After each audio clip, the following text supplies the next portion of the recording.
que se realizó el día de ayer y ya lo habíamos escuchado en la nota, ¿no? Uno de los anuncios que se hizo es la aprobación dentro del Consejo de Ministros de la ley que permite el ingreso libre a universidades, a institutos y escuelas tecnológicas y pedagógicas. Pero para hablar de la viabilidad de la misma, de cuál debería ser la reglamentación para asegurar el éxito de esta iniciativa, está con nosotros Jorge Mori Valenzuela, director del Centro para el Análisis de Políticas Públicas de Educación Superior. ¿Cómo está? Bienvenido al programa. Buenos días.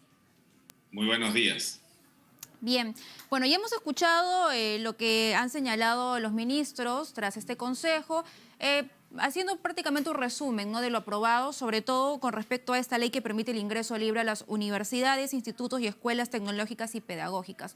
Y ahora el tema está en cómo lo aplicamos y aseguramos el éxito de esta iniciativa que fue una propuesta de campaña. Sí, lo primero que hay que diferenciar es que estamos hablando de un ingreso libre focalizado para los estudiantes de buen rendimiento académico y que no tienen los recursos económicos para ingresar. No es un ingreso universal lo que se ha aprobado, ¿no? Entonces, una primera aclaración es que no es que van a entrar masivamente los estudiantes de manera universal a las instituciones de educación superior. Lo que se ha aprobado es una modalidad de ingreso que justamente lo que va a permitir es que los estudiantes que tienen buen desempeño, pero que por razones económicas no pueden acceder a la educación superior, puedan hacerlo, ¿no? Y aquí lo que se está planteando es una estrategia integral donde tiene 4 componentes, ¿no? Un componente que tiene que ver con la orientación vocacional, otro componente que tiene que ver con la creación de esta modalidad de admisión que va a modificarse la ley universitaria. Entiendo que hay una propuesta para que se modifique la ley universitaria y se permita esta modalidad para que conviva con las otras. O sea, una universidad, así como tiene exámenes de admisión, también va a tener modalidad de ingreso libre para los estudiantes de buen desempeño académico, pero que no tienen los recursos. Y luego también se van a otorgar becas y finalmente programas vinculados al tema de nivelación, ¿no? Y todos los beneficios que esto conlleva. Recordemos que en el Perú tenemos un grave problema de acceso a la educación superior. Solamente 3 de cada 10 jóvenes acceden a la educación superior, ¿no?, de los egresados de la educación básica. Es una de las tasas más bajas de América Latina. Entonces, lo que se está buscando, entiendo, con esta estrategia es justamente poder eliminar barreras de acceso, barreras económicas de acceso para los estudiantes que cumplen con los criterios académicos para poder acceder. Entonces, teniendo en cuenta esta aclaración, esto es una modalidad de ingreso y entiendo que cada universidad o instituto va a decidir si lo acata o no de acuerdo a su autonomía, pero quienes decidan acatarla, acá hay otro tema pendiente, es el presupuesto que deben tener para la implementación. Estamos hablando de infraestructura, de contratación de docentes, entre otras cosas que se necesitan. Por supuesto, esta estrategia, esta ley requiere recursos, ¿no? Y entiendo que eso, digamos, también tiene que estar incorporado en la ecuación.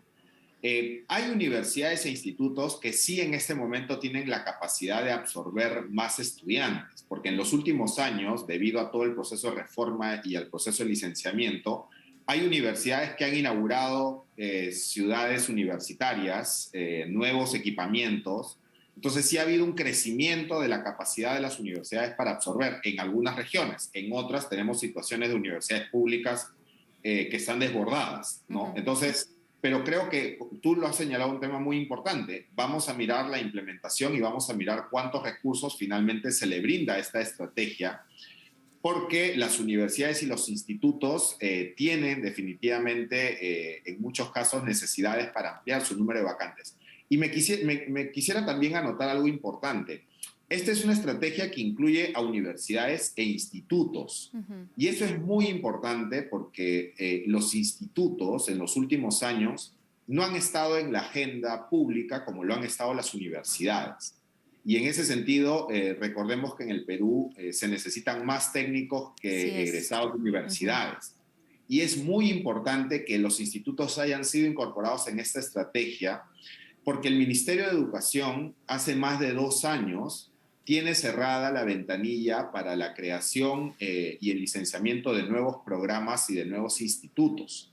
Y eso es una norma que está pendiente y que creo que es muy importante complementar esta estrategia de ampliación, digamos, de la oferta, de brindar esta modalidad de ingreso libre, con atender la problemática también de los institutos, ¿no? Porque en el Perú vivimos una inflación universitaria, la mayoría quiere ser universitario, cuando en realidad tú tienes un 40% de subempleo profesional, es decir, más del 40% de los jóvenes que egresan de universidades realizan trabajos para los cuales no necesitaban ir a la universidad. Así es.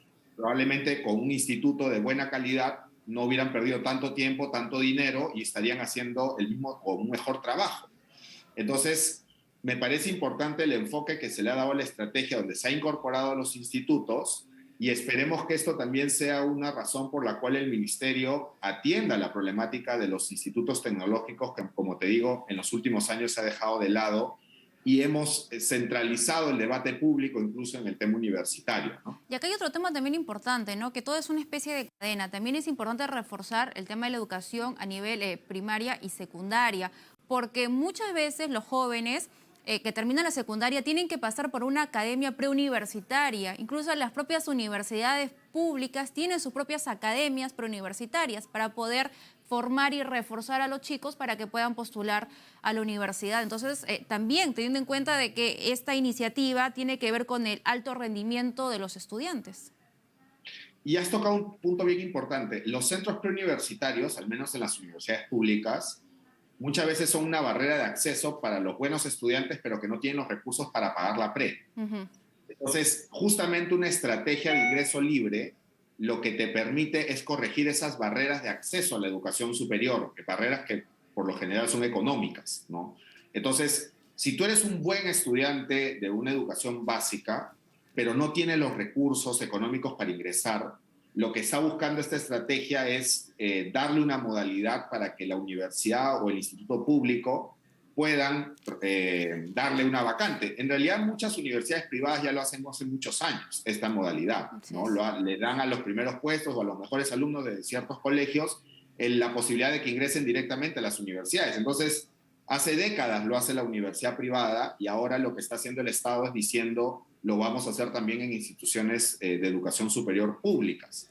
Entonces, como te digo, creo que es una estrategia que técnicamente es muy solvente. También es importante decirlo, el equipo técnico que lo ha hecho en el Ministerio de Educación es un equipo que ya tiene varios años trabajando este tipo de políticas y es un equipo técnico muy solvente y creo que en el Congreso tiene que darse un adecuado debate porque el problema del acceso a la educación superior en el Perú es muy real.